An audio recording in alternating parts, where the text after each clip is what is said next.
Բարի լույս գործարարալիքին միացած մեր հարգելի ռադիոլսողներ եւ ռադիոդիտողներ, հիշեցնում եմ ձեզ, որ միացրել եք 106 եւ 5 հաճախականությունը կամ մեզ դիտում եք թվային հարթակներում։ Թարմուղեղով զրույցն ենք սկսում, իսկ առաջին խոսափողի մոտ թարմուղեղով իմ զրուցակիցը Արսեն Թորոսյանն է, աշխատանքի եւ սոցիալական հարցերի նախարարը։ Բարև ձեզ, պարոն Թորոսյան։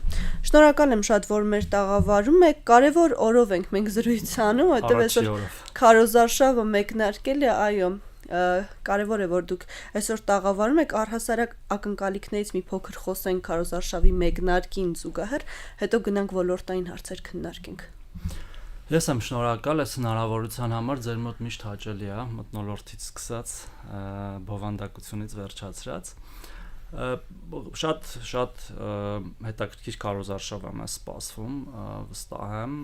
որտեղ նախանշանները այդպիսին են եղել։ Բայց մյուս կողմից էլ շատ երբեմն դեժավյուներով լի էլի, որովհետև ցավոք սրտի խոսույթները, որոնք որ գեներացվում են, հատկապես մեր մրցակից ուժերի կողմից, հիմնական մրցակից ուժերի կողմից, տենց հիշեցնում են այն հին ձայնապնակը, որը միշտ պտտվում է եւ որը հոգնեցրել է բոլորին, թե մեր քաղաքացիներին, թե մեզ, թե վստահ եմ նույնիսկ իրենց, պարզապես իրենք կարծում են, որ իրենց ուժը այդ հին ձայնապնակի մեջ է եւ եթե կուզեք կարող եմ ասել, այդ չգիտեմ, թուրք, դավաճան, հողերը ծախող, Ադրբեջանի չգիտեմ ինչեր, չնայած այնքան տարօրինակ է, որ դա արդեն հին է համարվում։ Չէ, ոչ թե հին է, այլ միշտ կրկնվող, բայց երբեք նախ չարդարած։ Դե 21-ին դա ամենաակտիվն է, որովհետև փորձը եւ ամեն ինչ ցույց տվեց, որ եւ դա այդպես է պիտի լիներ, որ այդտեղ ամբողջովին հակառակ իրավիճակն է, որ մենք ելնել ենք եւ ելնում ենք միայն Հայաստանի Հանրապետության պետական շահերից եւ նույն խաղաղության գործընթացը հենց այդ շահերի լավագույն արտացոլումը եւ մնացած աշխատանքները, որ ներսում արել ենք ու այդ տեսանկյունից օրինակ ցավալի է, որ օրինակ մեր քաղաքական ուժերը չեն գալիս, չեն ասում, չգիտեմ, այս ոլորտում այս բանը կանեմ, մի նոր բան, որ մենք չենք արել կամ չենք մտածել, որ անենք։ Նույնիսկ նեղ ոլորտային հարցերը գիտեք, կամ պատճենած են ինչ որ մենք արդեն արել ենք, կամ անում ենք, կամ էլ տենց տոտալ պոպուլիզմա կամ օրինակ այդ 300,000 աշխատատեղը, չէ, որ ամբողջ օրը 300,000 թիվ են ասում, մեկը 300,000 աշխատատեղ, մեկը 300,000 ադրբեջանցի, ենթադրում եմ իրանք են ուզում այդ ամեն ինչը տեղի ունենա 300,000 աշխատատեղ, 300,000 ադրբեջանցու համար, որտեվ երկրորդը երբեք չի քննարկվել եւ մենք միշտ հերքել ենք դրա մասին, հիշում եք նույնիսկ մեր վաղեմի կամ նախկին գործընկեր Հովիկ Աղազարյանը անդադար ասում էր, որ խաղաղության համաձայնագրին կա կից հավելված, որտեղ գրած է դրա մասին, ու երբ որ մենք ասում ենք նա ստում է եւ նախ չգիտել եւ դες բան չկա, հետո եղավ հրապարակումը եւ բոլորը տեսան, որ դա չկար, իհարկե բոլոր ձենները կտրեցին այդ բանին, այդ թվում նա Հիմա այս քաղաքական ուժը, ասենք, գոնե գասի, չգիտեմ, փողոցները այս ինչ բանն եմ անելու, կրթությունը այն ինչ բանն եմ անելու։ Տեսեք, մի կարծիք կա, պարոն Թորոսյան, տնտեսությունը մյուս բանն եմ անելու, հա։ Այ ասում են, շատ ոլորտային, այդպես նեղ ոլորտային հարցեր առաջ չեն քաշվում, ինչու, որովհետև օրհասական հարցերում դրանք չկան այս պահին, օրակարգային թիվ 1 հարց չեն։ Օրակարգային թիվ 1 հարցը ձեր իշխանությանը հեռացնելն է։ Չէ, տեսեք, բայց դրա համար չեն առաջ քաշում օրինակ սոցիալական ոլորտը։ Հրաշալի, պատասխանեմ դրան։ Իշխանությանը ով է հեռացնում։ Դե ժողովուրդը պիտի հեռացնի։ Okay, պատասխանը ճիշտ է, ժողովուրդը։ Ժողովուրդը ինչու պետք է հեռացնի կամ հեռացնելու կարիք չկա, որովհետև մեր ժամկետի լրանալուն պես իշխանությունը վերադարձվում է ժողովրդին, ոնց որ մենք անցյալ անգամ արեցինք, եւ ժողովուրդը նորից որոշում է այն ում տա, հա, որովհետև մեր եւ օրենքները եւ ընդհանրապես ժողովրդավարական երկրի գաղափարությունը դրա մասն է, իշխանությունը պատկանում է ժողովրդին, ոչ մեզ, ոչ նրանց, որևէ մեկին, եւ այն ժամանակավոր պատվիրակում է այս կամ այն կուսակցությանը կամ քաղաքական ուժին, որպեսզի այն իրացվի, հա։ Հիմա ժողովուրդը ինչու պետքա իշխանությունը պատվիրակի ոչ թե մեզ, այլ իրանց։ Իրանք պետք է դա ժողովրդին կարողանան, չէ՞, բացատրել։ Մենք ունենք մեր բացատրությունները, ինչու պետքա մեզ պատվիրակի։ Իրանք իմ ասած այդ է, որ ունեն նույն բացատրությունները, որոնք արդեն չեն աշխատել, հասկանում եք։ Դա պրոբլեմ է։ Ես դրա համար եմ ասում, որ քարոզարշավը ինչքան էլ որ հետաքրքիր է լինելու, որտեղ մենք շփվելու ենք ժողովրդի հետ ու ամենաշատ մենք ենք շփվել եւ ոչ միայն քարոզարշավի ժամանակ, ասենք ես այն օրը կառավարության նիստից նստած մտածում եմ, ասում եմ վարչապետը մեր բոլոր գյուղերի, բոլոր ճանապարհների, բոլոր կամուրջների անունը ասենց անգիր հիշում է, դաժե մոտապես գիտի որտեղ է, ասում եմ ոնց է այս մարդը այսքան բան հիշում, շատ པարզ, որտեղ հանձամ գնաց է տեսել է եւ 3 չի տեսել, այլ 3 տարի առաջ, 4 տարի առաջ, 8 տարի առաջ արդեն այնքան է նույն տեղերում եղել, արդեն ասում եմ մի րոպե, բայց այն ճանապարհը ոնց որ մի 7 տարի առաջ ենք վերանորոգել, ոնց որ արդեն նորից ժամանակն է եւս մեկ անգամ վերանորոգելու եւ այդ լավ է, որ խոսում ենք, հանդիպում ենք եւ այլն, բայց մյուս կողմից վատ է, որ բանավեճի մեջ չկա մի հատ տենց լավ բովանդակություն, որ մի քիչ ուղեղը ծանրաբեռնես, որ հասկանաս ոնց տակից դուրս գաս, հա, այդ է խնդրեմը։ Այս ներկայացնում փոփոխություն չեք տենում մասնակիցների։ Չէ, չեմ տեսնում։ Դե այն երրորդ ուժի մասին, որ այդքան խոսվում էր, չեք տեսնում, կա այդ երրորդ ուժը, որ այ 21 թվականից շատ է ինչ է ասում, մեզ պետք է երրորդ նոր ուժ։ Դե մի հոգի ասում էր, լուսավոր Հայաստանն էր ասում։ Իրանք էլ կան, թող լինեն երրորդ կամ 13-րդ ուժը, դա էական չի, բայց բանի առումով էլ դա լա, գիտեք, այնքան խոսալու բան կա։ Եկեք նայենք ցուցակները, հիմնական 3 մրցակիցների մեր դեմ, հա։ Ուժեղ Հայաստան, Հայաստան դաշինք եւ ԲՀԿ։ ԲՀԿ-ում, ասենք մարդիկ են, որոնք Հայաստան դաշինքի մաս են կազմը, իդեպ մի մասը հենց հիմա Մայր Հայաստան ավականու կազմ են Երևանի, այդ նույն ավականու կազմից մի հոգի գտնվում է ԲՀԿ-ի ցուցակում, մի քանի հոգի գտնվում է նույն Հայաստան դաշինքի ցուցակում, ուժեղ Հայաստանի ցուցակում գտնվում են մարդիկ, որոնք որ էլի եղել են նախկին այդ ուժերի ցուցակում, ասենք օրինակ նույն Մարտունգ հաճա բանը Գյումրու քաղաքապետը գործող, որը կոալիցիայի մեջ է Մարտուն Գրիգորյանի հետ, որը ԲՀԿ-ի ցուցակում է, այսինքն ըստ էության բառի սուղի իմաստով, այն որ թղթա քարտերի բանը խառնում ես, ազգային ժողովում բաժանում ես, ինչ ընկա բառի սուղի իմաստով։ Հիմա այդ մարդկանցից ուրիշ ինչ բովանդակություն սպասես։ Ես ցավում եմ դրա համար, անկեղծ որպես ՀՀ քաղաքացի, բայց ուրախ եմ որպես քաղաքացիական պայմանագիր կուսակցության անդամ, որովհետև այդ թեզերը ի սկզբանե մեռելածին են, այն ինչ որ իրանք հիմնականում ասում են, շատ քիչ բան կա, որ բովանդակություն է, որոնց որ դու ուզում ես անդրադառնալ, իսկ գլոբալ թեման խաղաղության շուրջ, դե ամբողջությամբ բան է, տենց պատերազմա կենտրոն եւ պատերազմա տենչ է, որովհետեւ ասում է խաղաղությունը լավը չի, 3 բան են ասում 3 այդ խաղաղության, մեկ ասում է պիտի լինի երաշխավորված, մյուսը ասում է արժանապատիվ, մյուսն էլ ասում է ուժեղ, չգիտեմ այդ ինչա նշանակում անկեղծ ասած այդ 3-ն է, որտեղ խաղաղությունը կամ կա կամ չկա, իսկ մենք հիմա ունենք խաղաղություն, իրական խաղաղություն, հաստատված օգոստոսի 8-ից հետո, խաղաղության հռչակագրերից հետո Ամերիկայում ստորագրված, որոնք գիտեք նաև ստատիկ չեն մնացել, չի եղել պարզապես այդ պահը եւ վերջ։ Դրանից հետո զարգացել է խաղաղությունը, ճանապարհներն են սկսել օգտագործվել Ադրբեջանի, առևտուրը սկսվել Ադրբեջանի հետ, հույս ունենք նաև ուղիղ ապաշրջափակում կլինի ոչ թե միայն Վրաստանի միջոցով, որը մեր հիմնական նպատակն է, Թուրքիայի մասով ինչ որ զարգացումներ կան, ու ժողովրդին ասում են ժողովուրդ ջան, սա է ամենակարևոր բանը, եկեք դեր կանգնենք, որտեղ այն մյուս ուժերը ասում են, չէ, հələ մի րոպե, պետք է գնանք, ասենք, այս սխալ է, այն սխալ է, այն սխալ է, այն դեպքում, երբ որ եւ հրապարակված փաստաթղթերով եւ իրականության մեջ դա հիմնված է միջազգային իրավունքի վրա, մեր սահմանների անկախտելիության, մեր տարածքային ամբողջականության, մեր ինքնիշխանության, անկախության, Ալմատի հռչակագրի վրա, որից ավել բան հնարավոր չի ստանալ միջազգային իրավունքից, հա, որտեղ միջազգային իրավունքը դրա մասին է։ Այս մարդիկ ասում են, չէ, երեք ասում են, ինչ որ հողեր պետք է հետ վերցնենք, հետաքրքիր է ոնց եւ ումով վերջը, հիմա չանձնավոր եմ էլի։ Այ այս խաղաղության խոսույթին զուգահեռ հատկապես վերջին օրերին եւ երբ եվրոպական քաղաքական գագաթնաժողովներ, քաղաքական համայնքի, այ ասում են Ալիևի խոսքը տեսակ, տեսնում եք, որ հռետորաբանությունը այդքան էլ չի փոխվել, նույն տրամաբանությունն ակնհայտ էր, որ Ալիևը այս համայնքի մեջ առանձնանում էր իր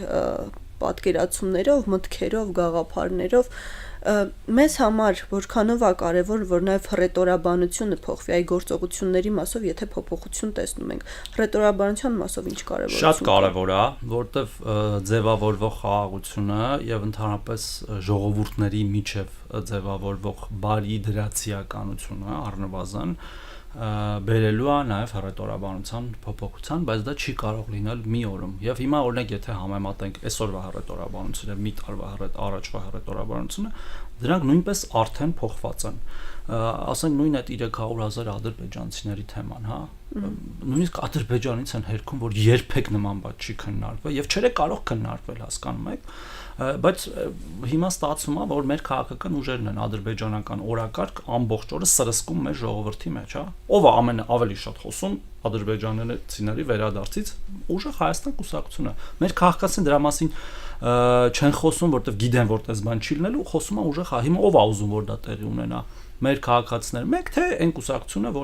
որը դրա մասին խոսում է։ Եվ այո, բայց իհարկե կան վերքեր հետ կոնֆլիկտային, հա, որոնք մի օրում չեն լավանում։ Հիմա կներեք, ինձ շատ են քննադատում դրա մասին, երբ որ ես ասում եմ եկեք մի հատ հիմա այստեղից աբստրահվենք, գնանք մեզ դնենք մի հատ սովորական ադրբեջանցու տեղ ու տենց նայենք Հայաստանին։ Ինչ պետք է մտածենք իր մասին։ Էլ չասած ղեկավարությանը, որը տենց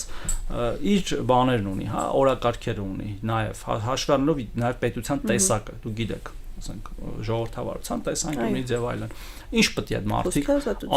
անեն եւ ասեն։ Եվ այո, մենք պետքա դա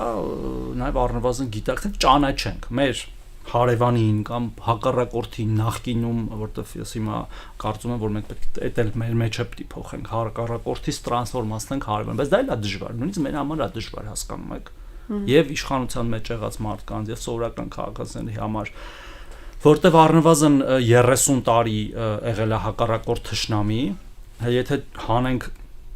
սովետական բանը ժամանակաշրջան, բայց եթե սովետական եւ նախասովետականն էլ դիտարկենք, որպես թուրքական պետություններ, հա, երկու հատ, սա ասում է 100-150 տարի եղել են տենց հակառակորդ գից թշնամի կարգավիճակում, բայց դա էլ է դժվար փոխել։ Օրինակ ես այդ առումով մեր ժողովրդի այն բաներն էլ եմ հասկանում, էմոցիաները, բայց առաջնորդությունը նաեւ նրա մասին է, որ դու քո ժողովրդին ուղեկցես այդ փոփոխություններով, ինքդ փոխվես եւ ուղեկցես, ոչ թե բանանես այդ լավացող, նոր լավացող վերքերի վրա աղլացնես, ասես չի կարելի որ վերքը լավանա, որտեղ վերքը պետք է միշտ արունահոսի, իսկ ինչի պետք է արունահոսի, որտեղ դա անհրաժեշտ է իմ Զամորսկի տերերին։ Պարոն Թորոսյան, շատ տարբեր ուժեր խոսում են սահմանադրության փոփոխության անհրաժեշտության մասին, բայց դուք եք մեղադրվում միշտ, որ ուզում եք գաք ու սահմանադրություն փոխեք։ Ինչու այդպես կասեք։ Սահմանադրություն փոխելու մասին մենք խոսել ենք դեռ 10-19 թվերից, հա, 10-ից հիմնականում, եւ փոփոխելու հիմնական նպատակը այդ մեր երկրի ամենակարևոր իրավական փաստաթուղթը, հենց սահմանադրությունը, հա, որ ամեն ինչի սահմանները դնում է, եւ մայր օրենքը օրգանական կապով կապելն է մեր ժողովրդին, որ մեր ժողովուրդը վստահ լինի, որ այն ինքն է ընդունել,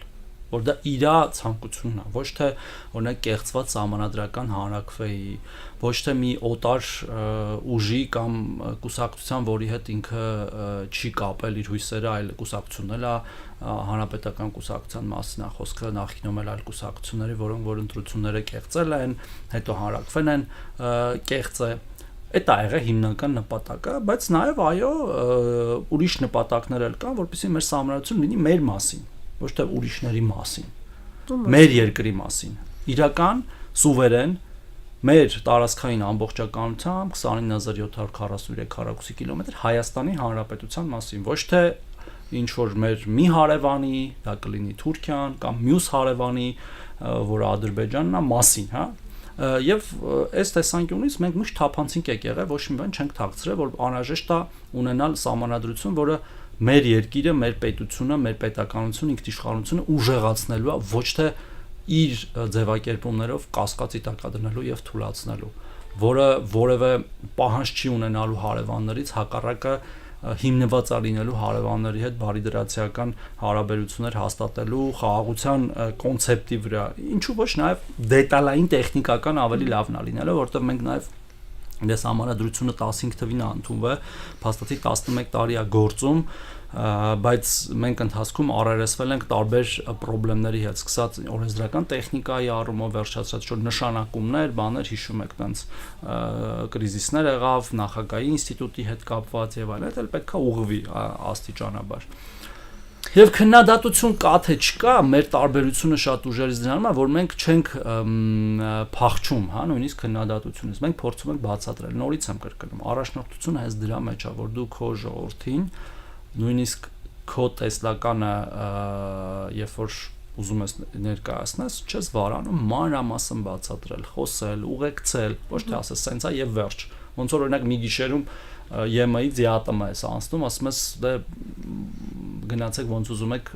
յոլա գնացեք այդին որոշմանը, չէ։ Մեր չափ ոչ մեկ ժողովուրդ չի խոսում ու չի բացատրում այդ ամեն ինչը։ Այ ասում եք, որ չպիտի լինի օրինակ հարևանի մասին, բայց դա նախ եւ առաջ մեր մասին է, մեր պատմության մասին է։ Առհասարակ պատմությունները պիտի ինչ որտեղ արձանագրվեն, չենք կարող ամեն դեպքում մտքում պահել։ Պատմության գրքերում։ Բավական է։ Ամբողջությամբ, որտեղ պատմության գրքերը նաեւ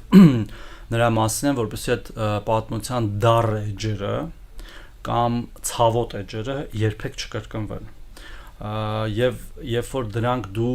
փորձում ես կրկնել կամ ամրագրել նաև իրավական փաստաթղթերի մեջ, դու կարծես դա դարձնում ես ինքնակատարվող կանխատեսումներ, հա, որտեվ դու դնում ես դա որպես ական, հա, քո պետականության տակ, որը ինչ որ մեր պայթելու է, ոնց որ պատմությունը ասում է, հա, միշտ եղել են аկաններ, որոնք պայթի, օրինակ Կարսի ու Էրզրումի պատմությունը վերցնենք։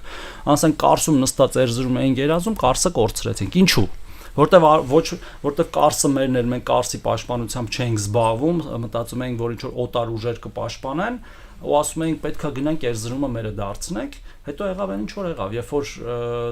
թշնամին եկավ եւ ուզում էր Կարսը գրաver, ոչ մեկ չկռվեց ըստ էության, եւ միայն գնացքի կայարանի մասն էին բոլորը մտածում, երբ շուտ փախչեն։ Ինչի՞։ Այդ դրան բան է, այսինքն դա մտածելակերպի հարց է, սոցիալ-հոգեբանական հարց է։ Ես դրա համար եմ ասում, որ իրավական փաստաթղթերը պետք է լինեն քո լեգիտիմ պետության մասին, քո լեգիտիմ սահմաններով, լեգիտիմ տարածքային ամբողջականությամբ, ինքնիշխանությամբ եւ ոչ թե ուրիշ պետությունների մասին, որոնք այս պահին նորից միջազգային հանրության կողմից ՄԱԿ-ի կանոնադրությամբ համարվում են էլի լեգիտիմ պետություններ, բայց այլ պետություններ, հա, ոչ մեր պետություն, այսինքն կա Հայաստանի Հանրապետություն, Թուրքիայի Հանրապետություն, Ադրբեջանի Հանրապետություն, Վրաստանի Հանրապետություն, Իրանի Իսլամական Հանրապետություն։ Այս բոլոր 5 երկրները ՄԱԿ-ի կանոնադրությամբ ճանաչված պետություններ են իրենց տարածքային ամբողջականությամբ։ Հիմա մեր սահմանադրությունը պետք է լինի Հայաստանի Հանրապետության մասին, թե մեր հարևանների մասին։ Ինչ թվում է շատ պարզ է այդ հարցի պատասխանը։ Ինչքան է որ դա ցավալի լինի, եւ այո, պատմությունը նրա մասին է եւ նրա համար է արձանագրված պատմությունը, որպեսզի այդ պատմությունը կրկնես միայն հաջողված դեպքերով, ոչ թե չհաջողված, որպեսզի նորից դասեր քաղած գոնե մի 50 տարի հետո այդ պատմության գրքի մեջ ուրիշ բաներ գրած չլինի, գրած լինի, որ ասենք վերջի 50 տարում կամ վերջի 80 տարում, հա, եթե հիմիկվանից 50 տարի հաշվենք, Հայաստանի Հանրապետությունը իր տարածքային ամբողջականությամբ կայուն է մնացել, ժողովուրդը ավելի լավ է սկսել ապրել, հնարավոր է նաև շատացել, չնայած դեմոգրաֆիկ շատ խնդիրներ ունենք, այնքան լավ տեղադարձել, որ շատ հայեր, որոնք լքել էին Հայաստանը 90-ականներին, հանրապետության սկզբի տարիներին, պատերազմի, բաների, չգիտեմ, վատ տնտեսական պայմանների պատճառով վերադարձել են Հայաստան, ուրիշ երկրի քաղաքացիներ են փորձում տեղավորվել Հայաստանում, որտեղ Հայաստանը ավելի ցանկալի երկիր է դարձել իրենց երկրին։ Ուրիշ բանի մասին պիտի լինի Հայաստանը։ Երջանկության մասին պետք է լինի Հայաստանը, ոչ թե դժբախտության, եթե մի բառով ասեմ։ Հուսանք, որ այդպես կլինի, սա անսպար թեմա է, կարծում եմ, պարոն Թորոսյան, մենք անդադար կարող ենք խոսել, դրա համար ճիշտ կլինի երևի անցում կատարել ոլորտային հարցերին, այ նախորդ անգամ, երբ մենք զրուցում էինք, հիշում եմ, որ նպաստառուներից եւ առհասարակ այն ընտանիքներից ենք խոսում, ովքեր անապահովության մեջ են, նպաստներ են իրենց տրամադրվում, ու դուք մշտապես շեշտում եք, այդ եթերի ժամանակ էլ շեշտեցիք, որ դա թակարդի նման նաև ինչ որ չափով, որովհետև չի կարելի մարդկանց անընդհատ դրա մեջ պահել։ Այ հիմա այս պահին ինչ աշխատանք է կատարվում, որպեսզի այդ մարդկանց ճանապարհեք դեպի աշխատաշուկա, որպեսզի ավելի արդյունավետ գործի այս ամենը։ Միանշանակ ճիշտ եք ասում, եւ մենք միշտ շեշտում ենք մեր խոսքում, ես վարչապետը, իմ գործընկերները, որ բարեկեցության ճանապարհը աշխատանքն է։ ոչ թե որևէ նպաստ, հա։ Եթե դու կարող ես իհարկե աշխատել, որտեղ կան քաղաքացիներ, որոնք օբյեկտիվ պատճառներով չեն կարող աշխատել, անաշխատունակ են, տարիքը չի ներում եւ այլն, եւ այդ քաղաքացիների համար պետությունը պետք է միշտ հոգ տանի, միշտ դա երեխաներն են, տարեցներն են, հաշմանդամներն են եւ մյուս քաղաքացիները, որոնք որ ինչ որ մի պահի խոցելի վիճակում են, նրանցով էլ պետք է պետությունը զբաղվի եւ հոգ տանի, բայց հոգ տանի ինչպես կամ ինչի համար, որպեսզի նրանք դուրս գան այդ խոցելի վիճակից, հա։ Հիմա նույն անապահովության համակարգը, որը կոչվում է Փարոս, հա։ Ինչի մասին է։ Մենք ունենք քաղաքացիներ, դա ինչ ասեմ, շատ տխուր բան է, որ հիմա ասում են, որ 90, ասենք 5 թվից Փարոսի մեջ են։ Դա ինչի մասն է, այդ համակարգի լավ լինելու թե վատ։ Իմ համար ակնհայտ է, որ եթե մարդ կարա 30 տարի լինի Փարոսի մեջ, ու դա գիտեք ինչ է նշանակում, որ իրանք երեխաներ են ունեցել, այդ երեխաները մեծացել են, երեխաները իրանք են դարձել շահառու, եթե ամեն ինչ այսպես շարունակվի, նույն բանն է լինելու, իրանք երեխաներն էլ են մնալ։ Այսինքն դա տոնց վերարտադրվող աղքատություն է բառիս ուղիղ իմաստով։ Իհարկե լավ լուրեր էլ կան, վերջի 8 տարում Փարոս համակարգում եղած մարդկանց թիվը 2 անգամ քչացել է մոտավորապես, մենք հիմա մոտ 48,000 ընտանիք ունենք, ի համեմատ 110,000 մոտավորապես ընտանիքի 2018 թվի։ Բայց աշխատում են այդ մարդիկ։ Իհարկե աշխատում են, որովհետև նաև ունենք աշխատատեղերի աճ, նոր աշխատատեղեր, մոտ 300,000 նոր աշխատատեղ եւ գործազրկության իջած թիվ, աղքատության իջած թիվ, որոնք իհարկե հեռու են մեր երազած լինելուց, բայց ճանապարհը ճիշտ է։ Իսկն մի քիչ միգուցե դանդաղ, միգուցե արագ, չնայած այս դանդաղ չէ ել համարի, որտեղ տնտեսական աճը ամեն դեպքում աշխարհի այլ պետությունների համեմատ մենք միջինից բարձր տնտեսական աճ ունենք եւ դա շատ լավ է ու այդպես էլ շարունակելու ենք, բայց այդ ամեն ինչը բերել է նաեւ քչացման, բայց միևնույնն է, որ այդ մարդկանց մեջ, այդ 48,000 ընտանիքների մեջ կան շատ ընտանիքներ եւ մեծամասնությունը հենց այդպիսին են, որոնք կարող են աշխատել եւ պիտի աշխատեն։ Իհարկե կան նաեւ ընտանիքներ, որոնք աշխատում են, բայց թաքցնում են իրենց աշխատանքը, ունեն գույք, բայց թաքցնում են իրենց գույքը, եւ մենք պիտի խրախուսենք, որ դա տեղի չունենա ու դրա համար տեղի է ունենալու այդ համակարգի բարեփոխում, որը մենք պիլոտավորել ենք 2 մարզում, 1 տարի արդեն Սյունիքում եւ Կոտայքում այլ համակարգ է գործում, որը հենված է հենց աշխատանքի վրա։ Ինչ իմաստով, այսինքն մենք քաղաքացուն առաջարկում ենք աշխատանք, ավելին մենք ծրագիր ունենք, որ այդ աշխատանքի փողն ենք մենք տալիս։ Օրինակ հասարակական աշխատանքների ծրագիր ունենք, որ օգնում ենք համայնքներին կամ տարբեր կազմակերպություններին, այն քաղաքացիներ, որոնք որ անապահովության այդ նոր համակարգում են, իրանք պետության հաշվին աշխատանք տան, որ մարդիկ սովորեն աշխատել առաջին հերթին եւ երկրորդը կարծես թե կոմպենսացնեն իրենց նպաստ ստանալը եւ նաեւ այս համակարգի մեջ մի էական առանձնահատկություն կա, որ նախկին Փարոսում հենց ստանում, հենց ունենում էր աշխատանք, միանգամից կտրվում էր Փարոսից, դրա համար մարդիկ չէին ուզում աշխատային։ Հիմա այդպես չի, երբ որ մարդը աշխատանք է գտնում այս նոր համակարգում, մենք ինչ որ ժամանակ դեռ իրեն տալիս ենք, այո, որպեսզի ինքը սովորի աշխատանքին, հասկանա, որ աշխատանքով է հնարավոր բարեկեցություն ապահովել, ու ուրիշ հանգամանքներ էլ կան, անապահովության համակարգը ինչ էին նաև մարդիկ նախընտրում, որտեղ այնտեղ կային արտոնություններ, օրինակ անվճար առողջապահություն կար, պետպատվեր բոլոր անապահովություն ունեցող քաղաքացիների համար։ Հիմա այդքանի որ առողջության ապահովագրությունը ներդրվեց, արդեն բոլոր աշխատողները կունենան 27 թվականից ապահովագրություն, այսինքն կարիք չի լինի մնալ Փարոսում, որպեսզի ունենաս ապահովություն։ Երեխաները ունեն,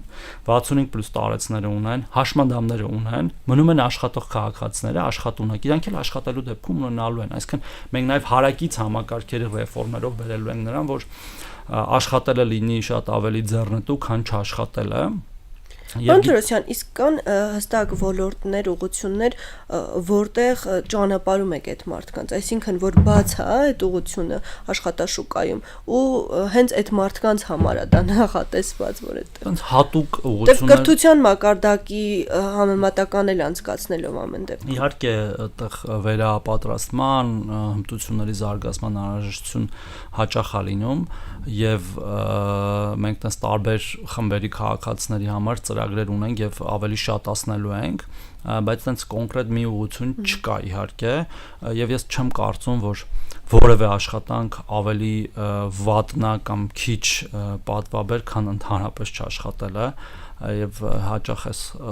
վարչապետն էլ սրա մասին ասում, ասենք ոնց կարա չաշխատելու աշխատավարձը ավելի բարձր լինի, քան աշխատելու աշխատավարձը, այդ նշանակում որ կա այլ եկամուտ կամ պետության տված գումարը նպաստի տեսքով բավարարում է, որը չեմ հավատում, որովհետեւ այն Փարոսի գումարները շատ ցածր են եղել 20, 30, 40 հազար դրամ ա եղել, հասկանում եք, չի կարելի դրանով ընտանիք պահել, ու ընտանիքին ոչ թե անձինը լեն, հələ միտեղ հասկանայի։ Բայց նաև մեր մյուս համակարգերն են նպաստում, որ ավելի շատ եկամուտ ստանանք երրորդ եւ հաջորդ երեխայի նպաստը, որը 50,000 դրամ է մինչեւ 6 տարեկան, հիմա բարձրացրել են հաշմանդամության, կենսաթոշակները, այսինքն կողքից շատ բաներ բարձրացրել են, որ քաղաքացին ուզենա ամեն դեպքում դուրս գա այդ վիճակից, եւ բայց այդտեղ նաեւ այդ ցանկությունը շատ կարեւոր է, շատ մեծ ճահիճ է,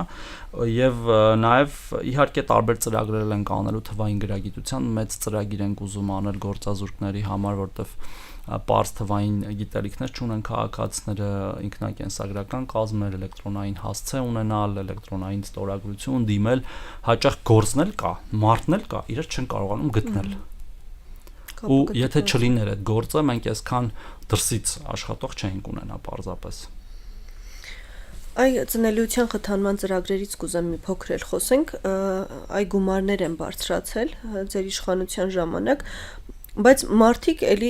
այդ թակարդի մեջ են կարծես թե ընտանիքներ կան, ովքեր մտածում են երեխա ունենան, զուտ այդ միանվագ գումարը ստանան կամ այդ որոշակի տարիք սահմանված գումարը ստանան ու արդեն իրենց մեծ հաշվով չի էլ հետաքրքրում այդ երեխաների ապագան։ Մենք այդ մասով կարծում եմ լուրջ խնդիր ունենք սերունդների դաստիարակության, կրթության եւ այլն ապագայի ձևավորման հարցում։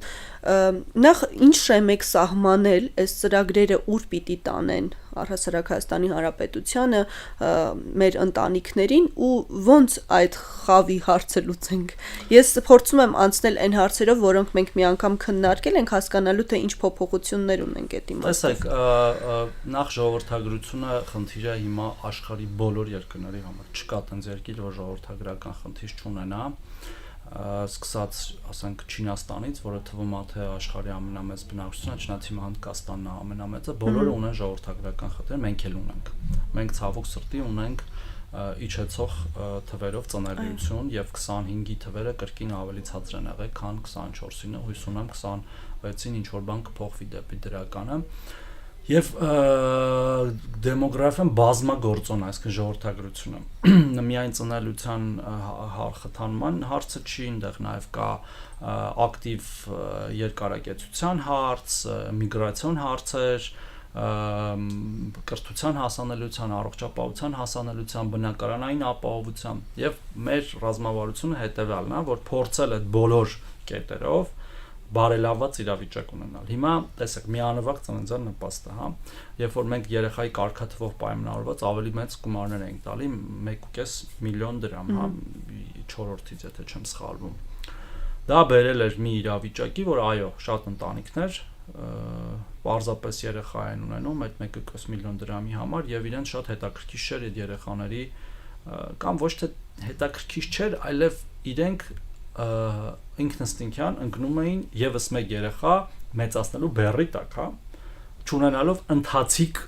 աջակցություն, ոչ աշխատանք, ոչ էլ պետությունից աջակցություն։ Դրա համար մենք ինչ արեցինք։ Մենք ներդրեցինք երրորդ եւ հաջորդ երեխայի 50,000 դրամների աջակցության ծրագիրը, որը այս տարի դարձրեցինք մշտական նպաստ, որ տարածենք մինչև 6 տարեկան, ավելին հետ վճարով էլ այդ գումարը կարող է դառնալ 60,000 դրամ։ Եվ եթե բազմապատկում ենք, դա 4 միլիոն 320,000 դրամ է 6 տարվա մեջ։ Բայց 6 տարվա մեջ, ոչ թե միանգամից, որտեղ միանգամից տալու դեպքում քաղաքացիների նաև ֆինանսական գրագիտությունը եւ նաև օբյեկտիվ հանգամանք թույլ չեն տալու դա բաշխել ինքնուրույն 6 տարիների մեջ, արագ ծախսելու են, մի մեծ բան կանեն, չգիտեմ, տան վրա, իրենց վրա մեքենա, տանիք, գույք, տարբեր պարտքերի փակում, արարողություններ, միջոցառումներ եւ վերջ։ Եվ հիմա մենք ինչ ենք անում, առաջ նախ հավասարացրել ենք բոլորի միանվագ ծննդյան նպաստը սեպտեմբերի 1-ից, որտեվ նպաստի իմաստը երեխայի ծննդյան շուրջ ծագող հարցերի լուծումն է։ Այսինքն մահճակալ, սայլակ, շոր, կեր, եթե բնական սնուցում չկա, չնայած ճիշտը բնական սնուցումն է։ Արժանապատիվ մանկություն ապահովելու այդ ստարտային հարցում իրենք մենակ չզգան, հա, ընտանիքները, եւ դա շատ կարեւոր է։ Բայց ընթացիկ երեխաներին մեծացնելու դաստիարակելու օգտանալու կան ընթացիկ ծրագրեր։ Նախ մինչև 2 տարեկանը մենք բոլոր կանանց անկախ նրանից իրանք մինչև այդ աշխատել են թե չեն աշխատել, վճարում ենք մինչև երեխայի մինչև 2 տարեկան երեխայի խնամքի նպաստը, այնտեղ 31600 կամ 37500 կախված նրանք մինչև այդ աշխատել են թե չէ, իսկ գյուղաբնակ աշխատած կանանց դրանց գումարը միասին 69 բարդ ֆորմուլա է 69-100 ոնց որ թե գալիս որ գումարում են ամսական մինչև 2 տարեկան։ Եթե երրորդ երեխան է, դրա վրա նաև 50000 դրամ։ Այսինքն պատկերացնեք, միանգամից 120000 դրամ մարդը փող է ստանում իր երեխայի հոգսերը հոգալու համար, մինչև 6 տարեկան, ինչը շատ մարդիկ նույնիսկ այդքան աշխատավարձ չեն ստանում։ Դե փոքր գումար չի ամեն դեպքում։ Շատ մարդիկ նույնիսկ այդքան աշխատավարձ չեն ստանում։ Այդ մի ծրագիր։ Երկրորդը երեխա ունեցող մի քանի ծրագիր, բայց դրամային էկվիվալենտով, միանավակ ծննդյան նպաստ եւ ընթացիկ նպաստներ։ Մյուսը երեխա ունեցող ընտանիքների բնակապահովման ծրագրերն են, որոնցից 10000-ից ավել քաղաքացիներ արդեն օգտվել են, դա մարզային բնակավայրերում նոր տուն կառուցելու հիպոթեկային ծրագիրն է, որ մենք տալիս ենք նախնական կանխավճարը, կամ գործող հիպոթեկների դեպքում, երբ որ ընտանիքում երեխա է ծնվում, իջացնում ենք մայր գումարից,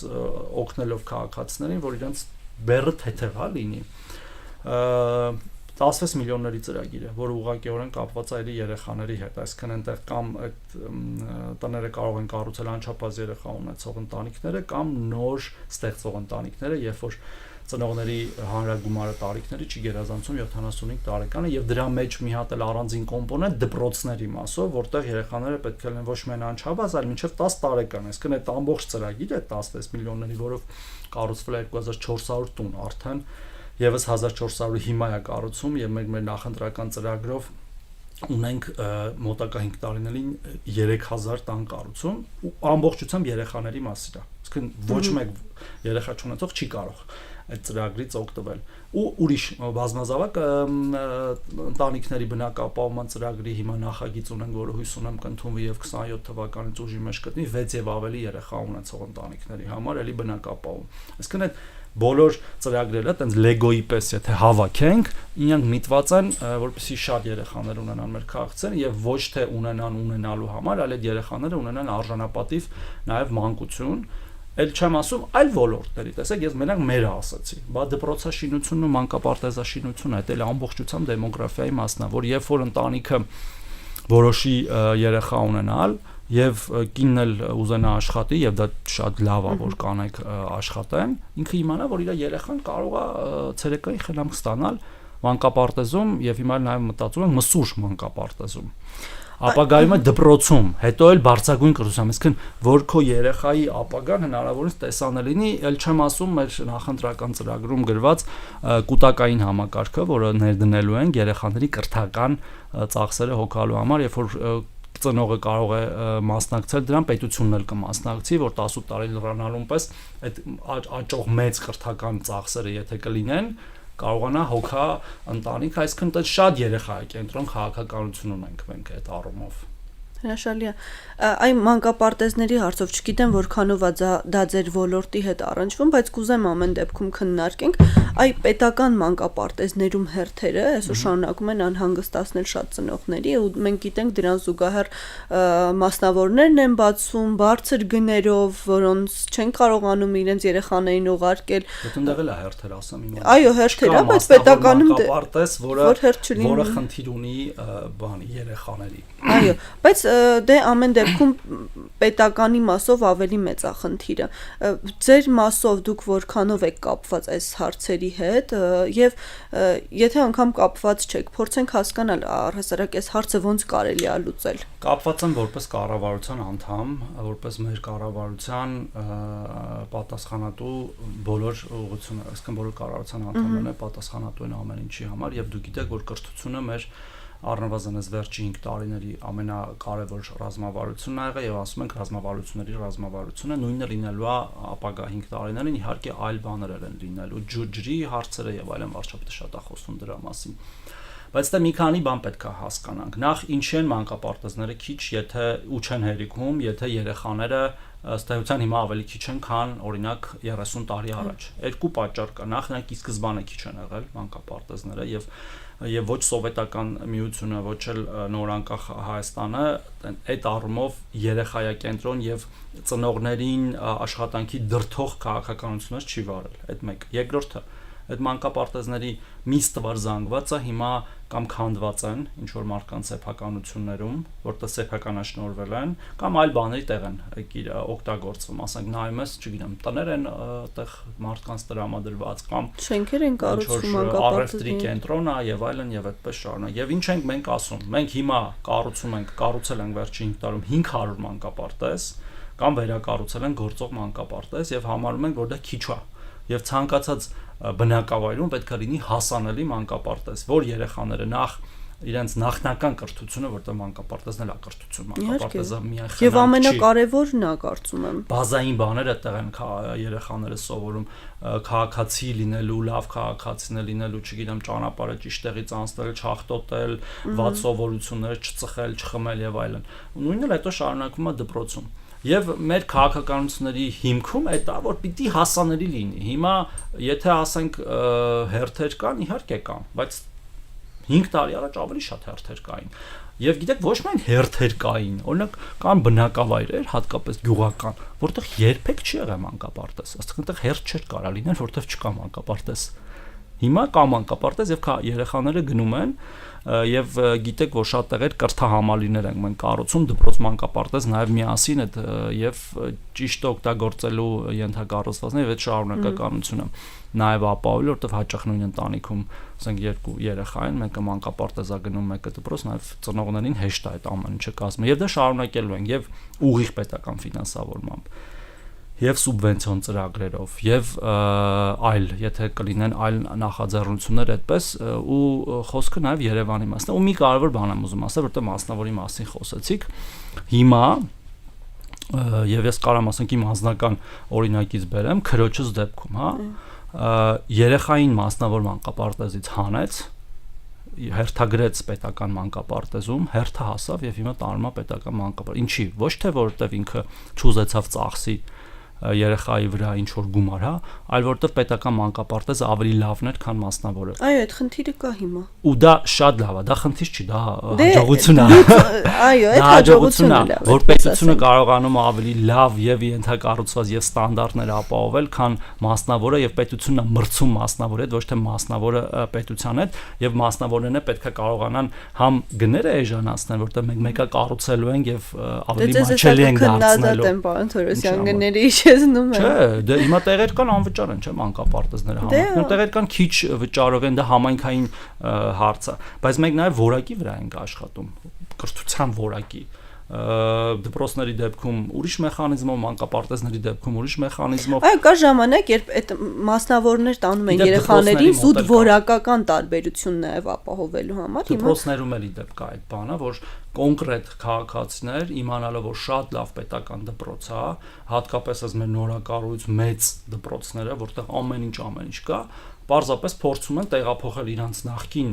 մասնավոր դպրոցից նոր պետական դպրոց եւ սա հրաշալի է, պարզապես հրաշալի է։ Ես չեմ ասում որ մասնավորներ չպետք է լինեն, պիտի լինեն, այդտեղ էդ էլ ամեն եղել կա դրա մասին բան չունեմ, էլի որևէ պրետենզիա չունեմ, բայց երբ որ պետականը կարողանում է նման ստանդարտ ապահովել, արդեն դու հասկանում ես նոր որակի պետության եւ կրթության մասին ես խոսում, ոչ թե այն որ դե պետականում մեկը վատ է, գնանք տեսնենք որ մի մասնավորն է լավ է։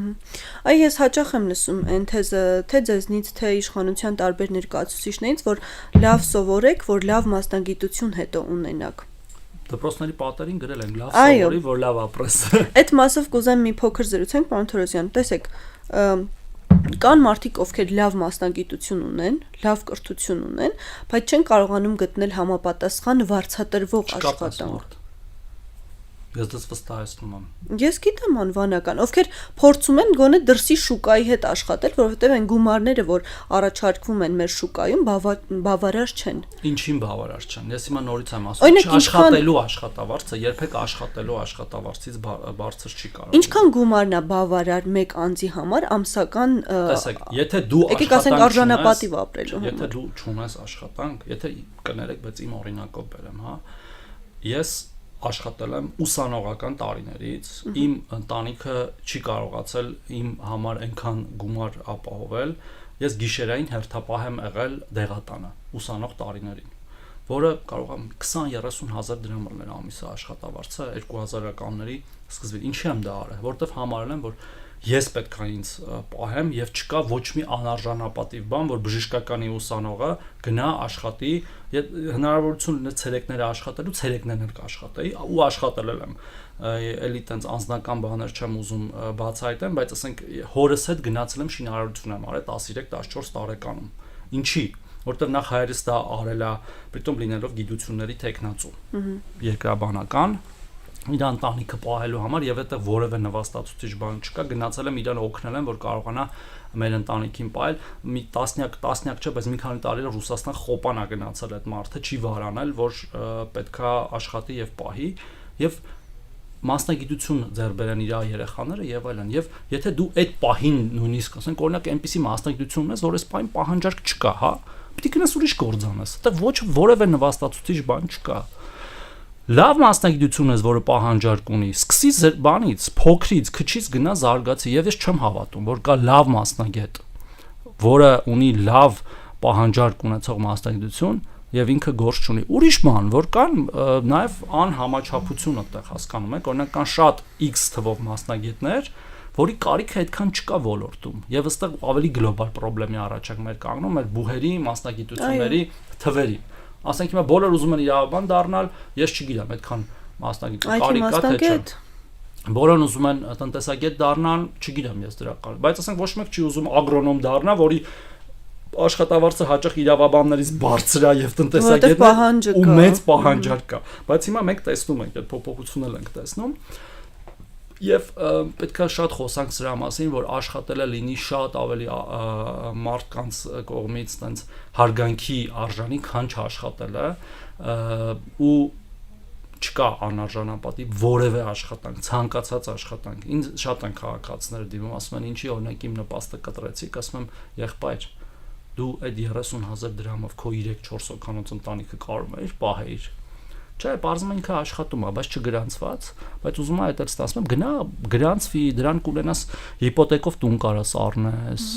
վերադարձով։ Տարիքում արդեն ստաժ կարաս կուտակես, կուտակայինով եւ այլնով, առողջության ապահովագրություն կունենաս եւ այդպես շարունակ։ Իսկ պետությունը այո, պետքա նաեւ աջակցի վերապատրաստման, վերապրոֆիլավորման ու ոչ միայն պետությունը, բիզնեսը ինքը, ասում արի, դու ինչ մասնագետ ես, եթե հմտություններդ լավն է, կարողանում ես դեռ ճկուն ես, արի ես քեզ կսովորացնեմ իմ գործը անել, արի իմ գործը արա, պետք է քաղաքացին պարզապես ուզի, չէ։ Ես մենք օրինակ մի հատ քաղաքացի ունեինք, անունը իհարկե չեմ տա ու կներեք, որ իր օրինակը բերում եմ, որտեղ կարող է լսի, բայց ես պիտի տամ։ Ասենք առաջ աշխատանք ենք առաջարկում X, հա։ Ասում եմ, չէ, ես պատմաբանի աշխատանք եմ ուզում։ Ասում եմ, դե գիտես, ասենք Իջևանում չկա պատմաբանի աշխատանք այս պահին, բայց կա ուրիշ աշխատանք։ Հիմա որ դու պատմաբան ես դարձել, դա քո իրավունքն է, սիրում ես այդ գործը եւ այլն, բայց եթե չկա պատմաբանի աշխատանք, ասենք, չգիտեմ, դպրոցում կամ ինչ որ մի հատ գիտական հաստատությունում, ինչ ուրեմն չպետք է աշխատես։ Ես էլ հենամ ասում եմ իմ օրինակով, հորս օրինակով,